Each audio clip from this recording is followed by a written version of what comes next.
I am making an updated Sacred Beast Eldlich deck profile, which I mainly want to make this deck just because, well, it's a deck I was playing in, or anyway, I really like this deck. I don't remember what I was going with that last date, so please ignore that. But I changed it a bit, and I really like how it's been performing.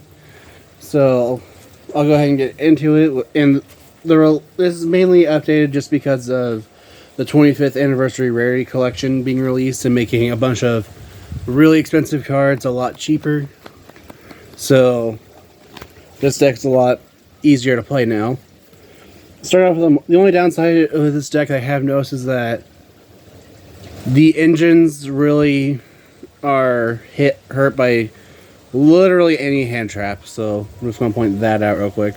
So it's mainly just a fun deck, but I still like playing it in locals. So starting off with the monsters, I play 3 copies of Chaos Summoning Beast. I just put them here so they're equal. But Chaos Summoning Beast has the effect that you can tribute a special summon one of the 3 sacred beasts from your hand, and then it also has the effect that you can banish it from your graveyard to then be able to add Fallen Paradise from your deck to your hand. You can only use each of its effects once per turn. And this card is the main way is one of the 2 main ways you're summoning sacred beasts. You are never summoning them with their own summoning conditions. Next, I play 3 copies of Dark Beckoning Beast. Dark Beckoning Beast is the main thing that if it gets its effects negated, you're in trouble. Because it has the effect that on some you can add a card from your deck to your hand that specifically mentions the Sacred Beasts. And then it has another effect where once per turn you get an additional normal summon or set of a monster that has 0 attack and 0 defense. Or I think it has to be a dark. Let's see. Okay, yeah, it gives you additional normal summon of a fiend with 0 attack, 0 defense. And you can only use each effect once per turn. And then next I play 2 copies of Dark Summoning Beast. Dark Summoning Beast has the effect that you contribute it to special summon a sacred beast from your deck, ignoring, or is it just deck, or I can never remember. Yeah, you summon a sacred beast from your hand or deck, ignoring its summoning conditions. However, if you use that effect, you cannot conduct your battle phase that turn. And then you can banish it from your graveyard to add a sacred beast from deck to hand. And you can only use each effect of Dark Summoning Beast once per turn. Next, I play 2 copies of Parallel Exceed. Parallel Exceed is mainly in this deck just for rank 4 plays or link climbing. But Parallel Exceed has the effect that when a link monster is link summoned, you can special summon this card from your hand to a zone that link monster points to. And then it has 2 effects where if it's summoned by its own effect, then you can special summon another Parallel Exceed from your deck. And then summoned by the effect of Parallel Exceed, its level becomes 4. Which does include its own effect to summon to a zone link monster points to. And you can only use each effect of Parallel Exceed once per turn. So like I said, it's in here for either rank 4 plays or for link climbing. And then next, I play 2 copies of Uriah.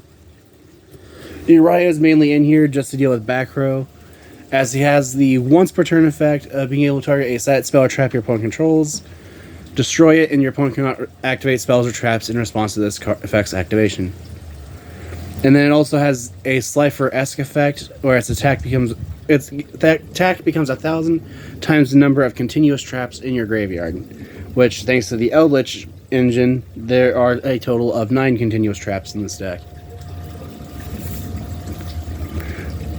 And other than that, Uriah is mainly just in this deck because for summoning Armatile. Next, I play 2 copies of Haman, Lord of Striking Thunder. Haman has the effect that while it's in defense, your opponent's not allowed to attack any other monster. If it destroys a monster in battle, your opponent takes 1,000 points of damage. And it also has the effect that... Actually, no, that's it. But Haman is one of the better ones just because if you need to be on the defensive, You can just switch to Hamon to defense, and your opponent can't attack unless they can get over 4,000 defense. Again, Hamon's also in this deck, not just because he's the better one, but because Hamon is needed for armor tile. And finally, I play 2 copies of Raviel, Lord of Phantasms. Raviel has the effect that when your opponent normal summons a monster, then you get a Phantasm token, which is just a level, I believe it's a level 4 Dark Fiend with 1,000 attack and defense. Okay, it's a level 1 Dark Fiend with 1,000 attack and defense. And then Raviel can also tribute 1 monster you control to then gain that monster's attack to the end of the turn. And as far as OTKs go, Raviel is the better one. And then there are 2 cards I ended up taking out of this that I probably will put back in later. But I will go over what I'll take out for them, if not just add them, because this is currently I believe it's a 45 card deck, but I'd replace 3 cards with 2, which would put it at 44. And then finally for the monsters, I play 3 copies of Eldlich the Golden Lord. Eldlich the Golden Lord has the effect that once per turn you can discard this card and a spell or trap. I believe it does have to be the graveyard specifically. Okay, you send this and a spell trap in your hand to the graveyard, target 1 card on the field, and send it to the graveyard. And then if Eldlich the Golden Lord is in the graveyard, you can send a spell trap from your spell trap zone to the graveyard, add this card to your hand, and then you can special summon a zombie from your hand, which I believe gains 1,000 attack and... what was it? 1,000 attack and defense, and cannot be destroyed by card effects until the end of the opponent's next turn. Which, this is just a good way of being able to get cards like your Scarlet Sanguine, I think... okay, no, I took them out. But this is just a good way to get Scarlet Sanguine or the Golden Land cards to the graveyard, so that you can use their grave effects later. Also, it's a good way of getting removal and just allowing your rank 10 plays. And then for the spells, I play 1 copy of Dimension Fusion Destruction. Dimension Fusion Destruction just lets you fusion summon a Phantasm monster by banishing its materials from your hand, field, or graveyard. And... oh, what was the rest of it? Because I know it does more than that. Okay, special summon it by ignoring its summoning conditions. You take no battles from attacks involving that monster. And then if you control Uriah, Lord of Searing Flames, Hamon, Lord of Striking Thunder, or Raviel, Lord of Phantasms, your opponent can activate cards or effects in response to this card's activation. Which usually when you summon this, though, you're going to be banishing your opponent's entire board. And I'll explain that when I get to it, though. Next, for a 1-of spell, I play 1 copy of Fallen Paradise. You only need the 1 because of your... what was it? I think it was or Chaos Beckoning Beast. The one that searches for it. Again, you're always going to have that, so you only need the 1 field spell. And you can recycle your field spell if it gets destroyed or sent to the graveyard. And then next, for the 3-ofs, I play 3 copies of Cursed Eldland. Cursed Eldland has 2 effects, or technically 3, but 2 of them are the activated ones. If you control Cursed Eldland, then you can't attack unless it's with zombie monsters. But it has 2 effects where you can pay 800 life points. Okay, this is... I apologize for any glare.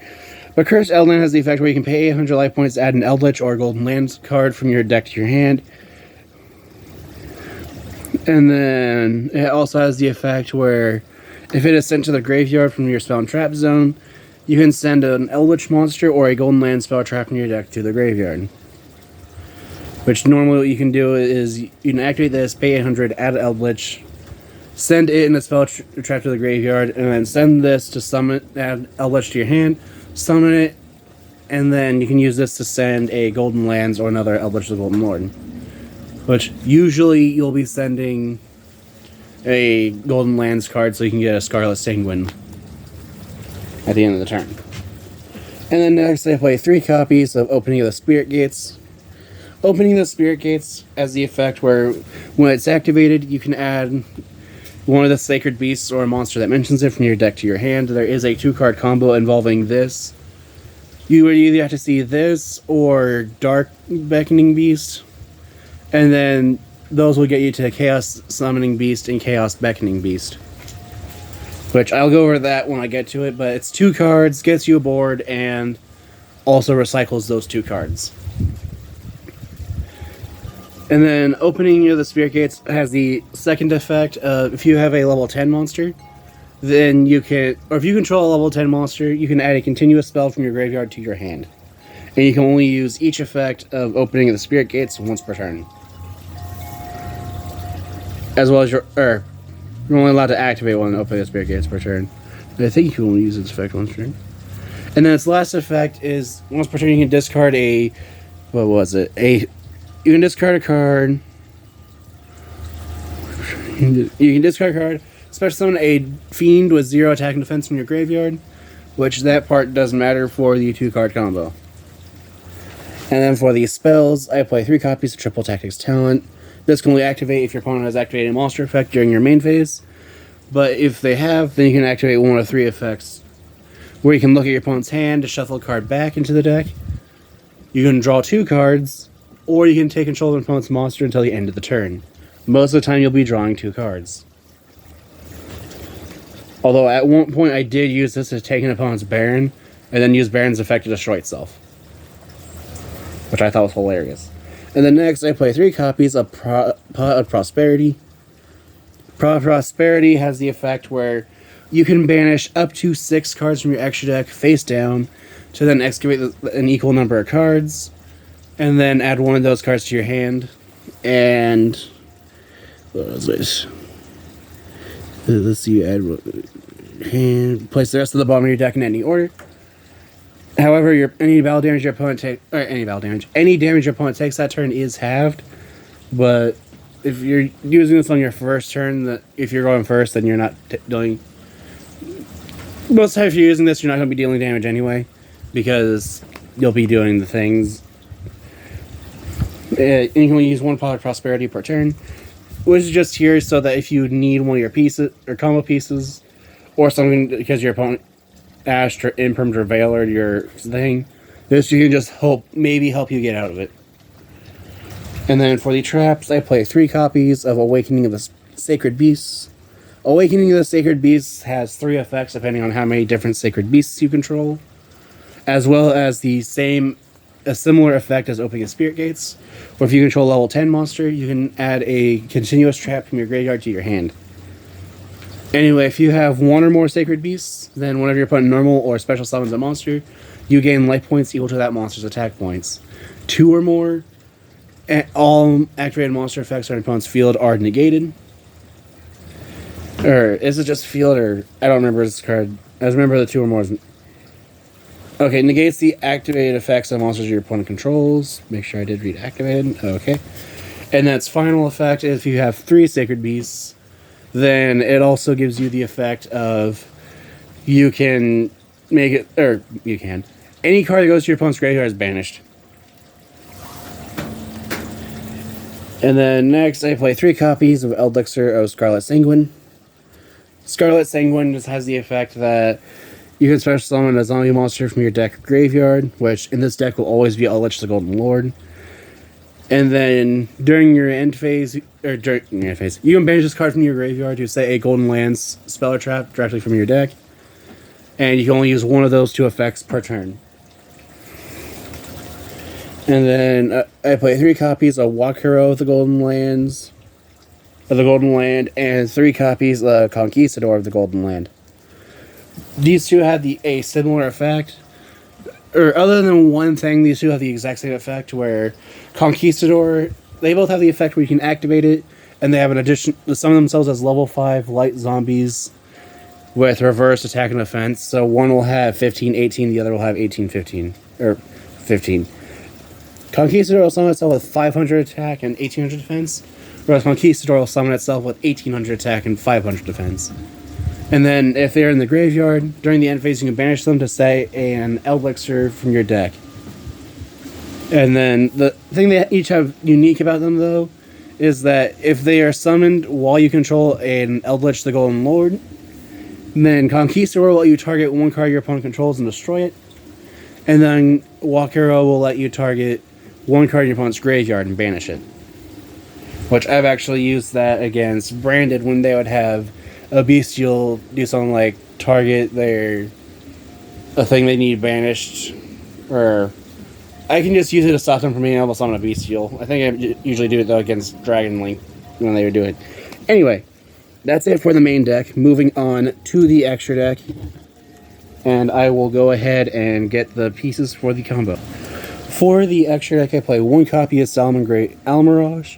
Almirage isn't important to this deck as much as it just requires a normal summon monster 1000 attack.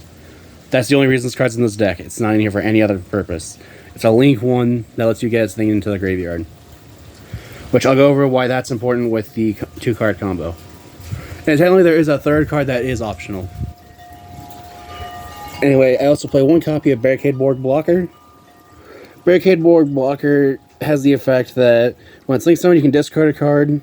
So that during the end phase, you can add a continuous or field spell from grave to hand. And then while it's on the field, face-up spell cards you control cannot be destroyed by opponent's card effects, which is how you can protect your Fallen Paradise. And then next, I play one copy of Nightmare Cerberus, Nightmare Phoenix, and Nightmare Unicorn. Nightmare, they all have the same effect where if they're link summoned, then you can discard one card, target one card on the field, and then either destroy it or return it to deck. And if they're linked or co-linked, when you summon them, they use that effect and you can draw a card. And then Cerberus will let you target a monster that's special summoned in the main monster zone to destroy. And if it's co-linked, then all monsters it's linked or co-linked with can't be destroyed by card effects. Phoenix protects them by battle, and then lets you target a spell or trap on the field. Then Unicorn lets you target one card on the field, return to deck. And then during your draw phase, if it's co-linked, you can draw one card during your draw phase for each monster that's co-linked other than itself. Which I don't use that effect usually. And then next I play one copy of number 60, Dugaris the Timeless. Dugaris is just in this deck to help for drawing or OTKing, as you can detach 2 materials to activate one of 3 effects, where you can draw 2 cards, discard 1, but skip your next draw phase. You can summon a monster from either grave to your field, but skip your next main phase 1, or double the attack of a monster you control, but skip your next battle phase. And you only use that effect of Dugaris the Timeless once per turn. Next, I play 2 copies of Constellar Pleiades. Pleiades has the effect where you can once per turn detach material as a quick effect to then target one monster on the field, return it to hand. I didn't mention it, but the Golden Land continuous traps are some of themselves are level 5 light monsters. Then next, I play 2 copies of Super Dreadnought Rail Cannon Gustav Max. Gustav Max just has the effect where you can detach material, burn your opponent for 2,000. And then I play 2 copies of Juggernaut Libe. Libe lets you summon it by using any or you can use any Xyz monster that activates its effect. I'm going to read this. I'm sorry. You can use any rank 10 Xyz monster you control to summon it, and then you can detach material to have it gain 2,000 attack until the end of the turn, and then it can attack monsters your opponent controls a number of times equal to the number of materials it has plus 1. So usually it can attack twice with 6,000 attack points. And then I believe, make sure I got that correct. Blah, blah, blah.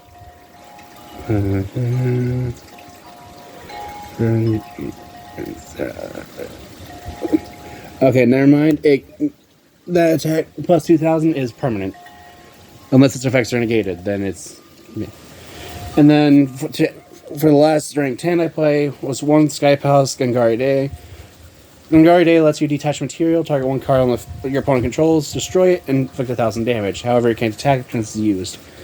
Gangari Day However, if you don't want to play Gangari Day, you can always play something like number 41, Bagooska, the Terribly Tired Tapir.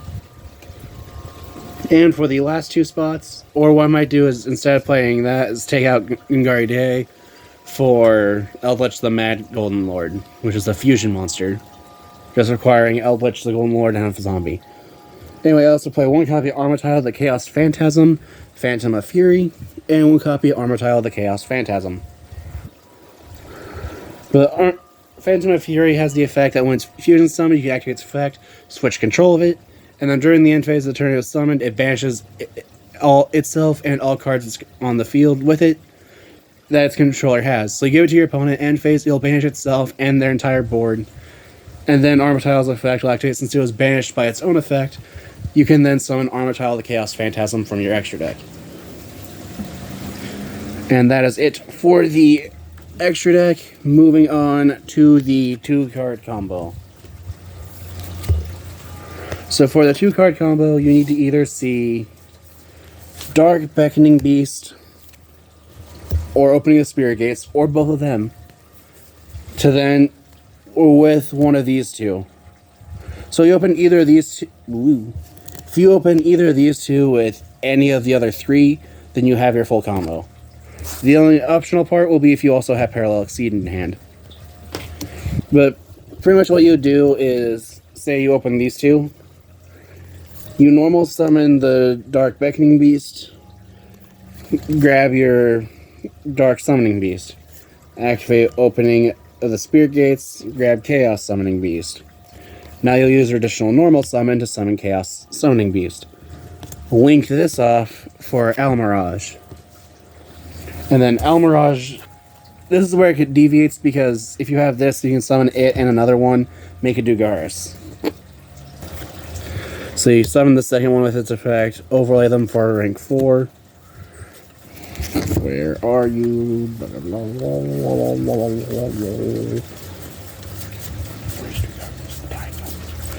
You make your Dugaris, and now you use your Opening of Spirit Gates effect, discard your Dark Summoning Beast to then special summon it.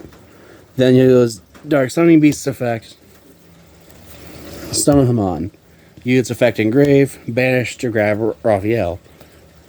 Use your Chaos Summoning Beast effect, tributing it, summon Raphael. Then you use the Chaos Summoning Beast effect, banishing itself to grab your Fallen Paradise, which you'll then activate. And thanks to Fallen Paradise's effect, you can now draw 2 more cards from your deck. And then you can use Dugaris to draw 2 more cards and discard 1. And then use these 2 to make a barricade board blocker. And with that, you've drawn 3 cards and only used 2 or 3. But what you do is, if you don't have the Parallel Exceed, then you just have 2 Sacred Beasts, draw 2 every turn, and Almirage. Which, I don't think I actually mentioned it, but in the event I didn't talk about what Fallen Paradise does, it makes it so that your Sacred Beasts cannot be targeted or destroyed by card effects. And then once per turn, if you control any of the Sacred Beasts or Armatile, you can draw 2 cards. You can only use that effect of Fallen Paradise once per turn. Anyway, that is it for the deck profile and the 2-card combo. Like I said, the biggest weakness of this deck is hand traps, as messing with the Dark Beckoning Beast with any hand trap actually does hurt. But if you have any ideas what I can do to improve the deck, any ideas of decks like to see be made in the future, or decks like to see face each other, feel free to comment down below, and thank you so much for watching.